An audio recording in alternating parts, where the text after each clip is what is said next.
నిర్మల్ పట్టణ ప్రజలందరికీ నమస్కారం.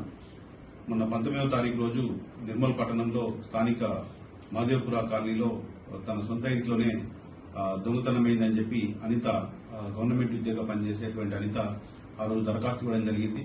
దరఖాస్తు ఇచ్చిన తర్వాత మన పోలీస్ టీము, క్లూస్ టీము వారి ఇంటికి వెళ్లి అక్కడ ఉన్నటువంటి నేరస్థలాన్ని వాటిని పరిశీలించి ఆ రోజు చూడడం జరిగింది. తర్వాత అక్కడ ఉన్నటువంటి చుట్టుపక్కల ఉన్నటువంటి సీసీ కెమెరాలను కూడా మనం అనలైజ్ చేయడం జరిగింది. చేసిన తర్వాత వాళ్ళ భర్తనే సావులే శివ అనే వ్యక్తి వాళ్ళ భర్తనే ఇంట్లో ఉన్నటువంటి 8 తులాల బంగారాన్ని మధ్యాహ్నం సమయంలో తీసుకుని దొంగతనం చేసుకుని పోయినాడని చెప్పి మనకు తెలిసింది.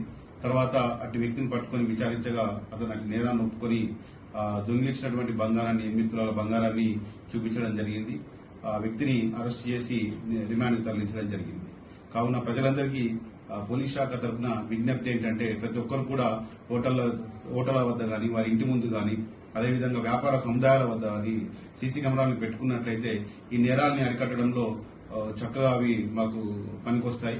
అదేవిధంగా శాంతి భద్రతల పరిరక్షణ విషయంలో కూడా అవి చక్కటి పాత్ర పోషిస్తాయి. కాబట్టి మా పోలీస్ శాఖ తరఫున విజ్ఞప్తి ఏంటంటే ప్రతి ఒక్కరు కూడా ఈ సీసీ కెమెరాల్ని వారి సముదాయాల్లో గాని, హోటల్లో గాని ఇన్స్టాల్ చేసుకోవాలని కోరుతా ఉన్నాం. Thank you.